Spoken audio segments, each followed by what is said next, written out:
প্রতি বছর 25শে বৈশাখ দিনটি বাঙালির সংস্কৃতি, সাহিত্য, সৃজনশীলতার ইতিহাসে এক গৌরবময় দিন।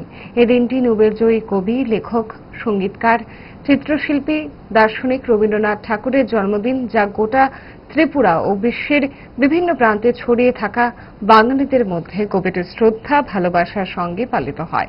তারই অঙ্গস্বরূপ শুক্রবার তথ্য সংস্কৃতি দপ্তরের উদ্যোগে কবিগুরু রবীন্দ্রনাথ ঠাকুরের জন্মজয়ন্তী উদযাপন করা হয় আগরতলা রবীন্দ্র কাননে। উপস্থিত ছিলেন বিধায়ক তথা মেয়র দীপক মজুমদার, বাধারঘাট কেন্দ্রের বিধায়িকা মীনা রানী সরকার সহ তথ্য সংস্কৃতি দপ্তরের সচিব সহ অধিকর্তা অন্যান্যরা। অনুষ্ঠানের শুরুতে রবীন্দ্রনাথ ঠাকুরের প্রতিকৃতিতে পুষ্পার্ঘ্য নিবেদন করে শ্রদ্ধা জানান উপস্থিত অতিথিরা। তারপর রবীন্দ্র নৃত্য, রবীন্দ্র সঙ্গীতের উপর মনোজ্ঞ সাংস্কৃতিক অনুষ্ঠান পরিবেশিত হয়। পরবর্তী সময়ে মেয়র আলোচনা করতে গিয়ে বলেন, রবীন্দ্রনাথ আমাদের বাঙালি হিসাবে গর্ব। রবীন্দ্রনাথ ত্রিপুরার, রবীন্দ্রনাথ আগরতলা অঙ্গাঙ্গিভাবে যুক্ত।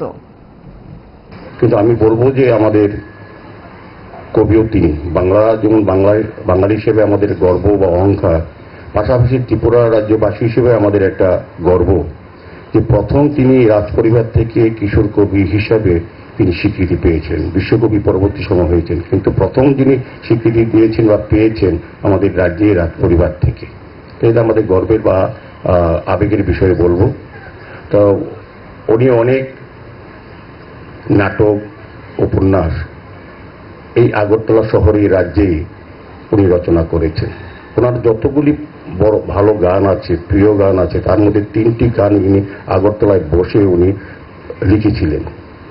কাজে রবীন্দ্রনাথ আর ত্রিপুরা, রবীন্দ্রনাথ আগরতলা বা রবীন্দ্রনাথ রাজ পরিবার একটা অঙ্গাঙ্গিভাবে যুক্ত।